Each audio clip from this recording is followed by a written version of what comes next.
c'est des choses à reprendre. Et après ce grand temps fort, une première crise existentielle, la fatigue de soi. Donc on peut dire que son parcours, il y aura régulièrement un peu ça, des moments plus mystiques, de grâce, et des moments de déprime, de crise existentielle, de crise de la foi, comme celle qu'elle va connaître à l'âge de l'adolescence. Et ça reviendra de temps à autre, comme ça, hein, chez elle. Et c'est vrai aussi de Mère Teresa, de beaucoup d'autres. Hein, voilà. Donc il ne faut pas avoir peur de dire, ben oui, des moments, ça va bien. Hein, c'est comme en sport, c'est pas toujours la grande forme. Hein. Il y a des moments où on n'avance plus, et dans le travail c'est pareil, et la vie spirituelle c'est pareil. Donc voilà. Mais pour revenir à ce que je viens de dire, vous voyez que moi je trouve que moi ça m'a fait du bien de voir cette histoire, parce que aujourd'hui on voit bien, quand on voit la foi telle qu'elle est vécue, ben, c'est vrai que on n'est plus dans une culture chrétienne, environné de chrétiens, dans sa famille ou ailleurs, et puis les idées, il y a tout et son contraire. Mais malgré tout, il peut y avoir, donc on voudrait un peu améliorer ça, mais il y a aussi Dieu qui fait son travail. Hein. Il peut y avoir aussi des gens touchés par la grâce, hein. Il faut y croire. Hein. Voilà. Donc, ça permet de, moi je trouve que son cheminement éclaire bien ce qu'on vit aussi aujourd'hui. Alors, une première crise existentielle, la fatigue de soi. Ben ça, j'ai vraiment, elle va le dire, hein, je vais vous le citer, mais être fatigué de soi-même, ça c'est, il y a des livres qui ont paru ces dernières années, la fatigue d'être soi. Et or, elle l'a dit il y a déjà presque 200 ans, enfin 150 ans au moins. Après ce temps de grâce suivra une vie humaine et spirituelle marquée par des hauts et des bas et des épreuves de toutes sortes. Une typhoïde sérieuse l'empêche de poursuivre ses études à Metz, et donc elle revient chez elle, vivre une certaine solitude consacrée à la réflexion et à la lecture de beaucoup de livres devenus ses amis. Ça, je l'ai déjà dit, je le redirai, je le redis encore maintenant. Elle dévore les livres. Et ça va être déterminant dans son cheminement spirituel. Voilà. C'est pas un cheminement, hein, vous voyez, il n'y en a pas beaucoup de grands saints à propos de qui on pourrait dire la même chose. À la limite, ouais. Puis les conférences aussi. Hein. Donc, on voit que pour elle, l'aspect intellectuel va être un chemin privilégié pour sa foi. Hein. C'est pas toujours comme ça. Hein. C'est souvent, comme je l'ai dit, ou la prière, ou se consacrer aux plus pauvres, ou la mission, enfin voilà. Bon, donc, elle vient chez elle, elle revient chez elle, et là, elle va vivre une certaine solitude, consacrée à la réflexion, à la lecture de beaucoup de livres devenus ses amis. Voilà. C'est alors que son père perd sa fortune. Donc ça va tout être le contraire de ce qu'on a dit tout à l'heure. Et doit vendre la propriété. Et après se sépare de son épouse. Vous voyez, qui s'en va vivre à Paris, emmenant avec elle Marie-Eugénie. Donc il y a vraiment un effondrement de la vie familiale. Et donc elle part avec sa mère. Son père vit sa vie autrement, tout en suivant quand même son éducation. Il reste lié à elle, mais ils ne vivent plus ensemble. La vie va être très dure pour la mère et la fille, mais leur intimité va s'approfondir. Elles vont beaucoup discuter, échanger.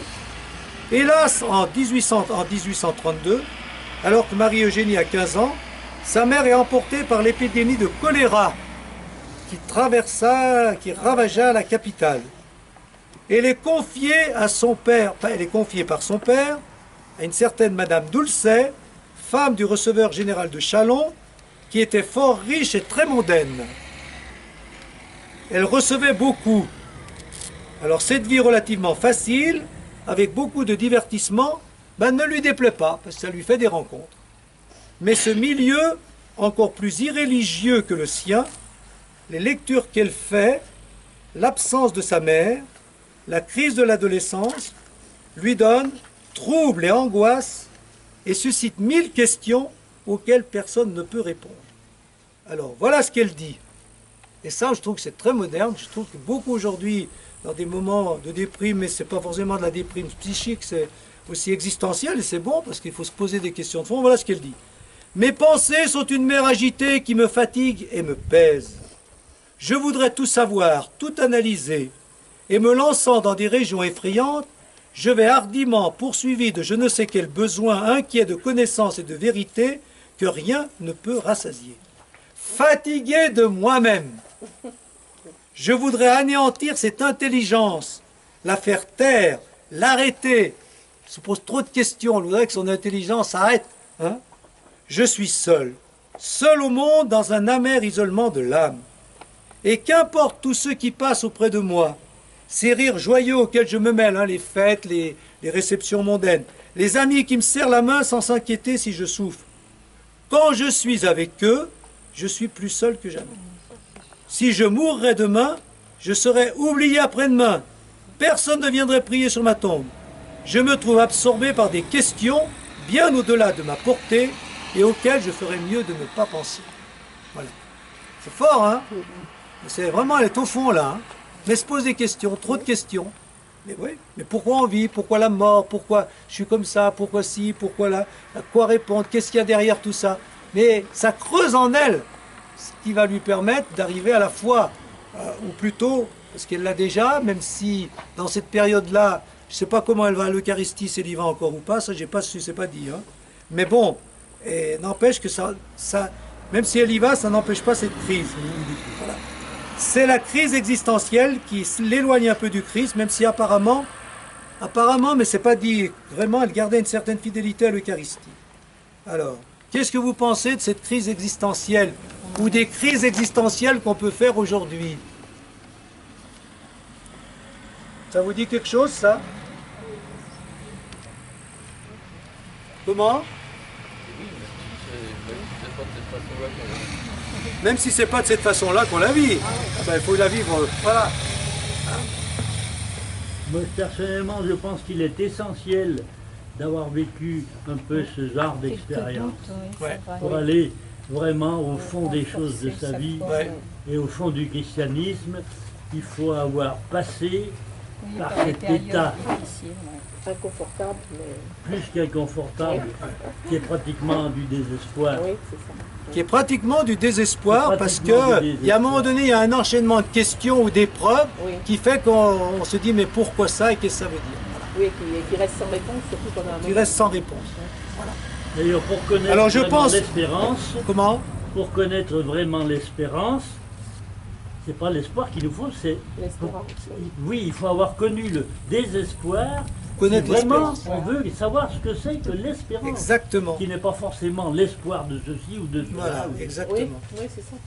Faut peut-être pas les chercher, ces crises, mais si elles arrivent, il faut les vivre. Les vivre. Et si on n'en connaît peut-être pas directement, on connaît des personnes qui vivent ça et devant qui on est démunis. Pourquoi ci, pourquoi là, quel sens est ma vie, pourquoi... Il y en a qui vivent ça et du coup ça nous touche nous, surtout si c'est un proche, et du coup on la vit aussi nous-mêmes et on ne sait pas quoi donner comme réponse. Voilà, Et ça, des gens aujourd'hui qui se posent des questions. On a parlé de l'expérience du vide. Ou l'expérience du vide. Là, il faut la faire à un moment ou à un autre. Du vide. Et des questions sans réponse, hein. Pourquoi la mort, pourquoi telle maladie, pourquoi le sort s'acharne sur certains ou sur nous, voilà, il y a mille manières de vivre ça. Je veux dire quelque chose. Pourquoi la mort, mais aussi pourquoi la vie? Pourquoi la vie? Ah bah exactement, exactement. Ah bah oui, c'est pourquoi la vie. Puis on peut la vivre aussi de différentes manières.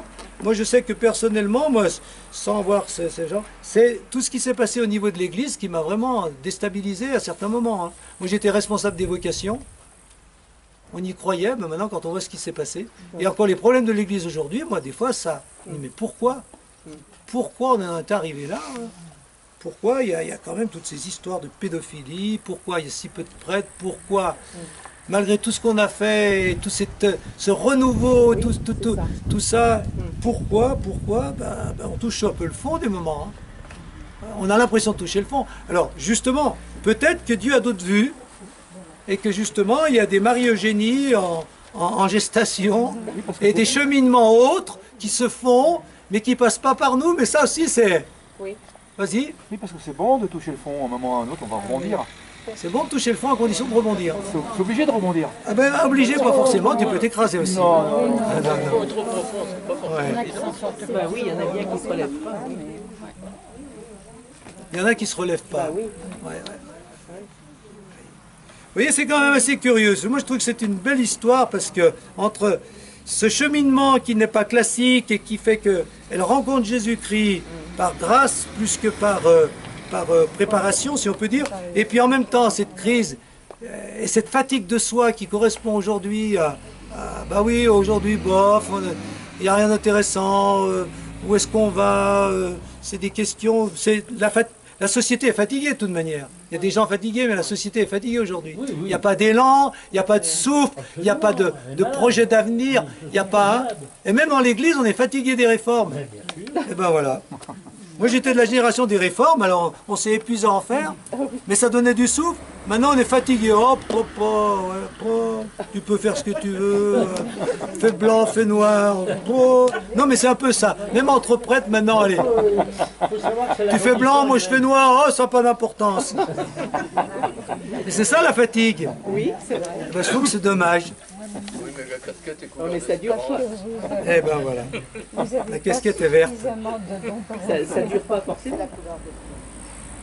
Je vais dire une petite chose. À Oui, un moment donné, j'étais parti dans le groupe et on parlait surtout à travers des sentiments pour s'exprimer. Et une fois, on avait eu un thème, pourquoi je veux continuer à vivre. Oui, en effet. Ben, ben, c'est des bons thèmes, hein. c'était- il y avait vraiment de quoi réfléchir et passer des heures dessus avant de terminer. Vous savez, même Jésus, à des moments donnés, quand il dit par exemple, quand le Fils de l'homme reviendra, y aura-t-il encore de la foi sur la terre? C'est pas très optimiste. Hein. Il y a des moments comme ça. Hein. Puis il pleure sur Jérusalem, et puis il bute sur l'incrédulité, ou même vis-à-vis de ses disciples. Ben voilà, ils comprennent rien. Ils n'ont jamais rien compris, puisque même à l'ascension, il demande encore quand il va y rétablir son royaume. Alors c'est vraiment... Il doit dire à quoi ça sert tout ce que j'ai fait, hein, tout ce que j'ai dit. Ben oui, on passe tous par des hauts et des bas, et je pense que la foi est faite de hauts et de bas. Ah, il faut accepter ça, mais voilà. Donc vous repenserez à vos propres crises ou à ceux qui en ont eu. Je ne peux pas faire de temps de... Bon, on passe à la rencontre décisive.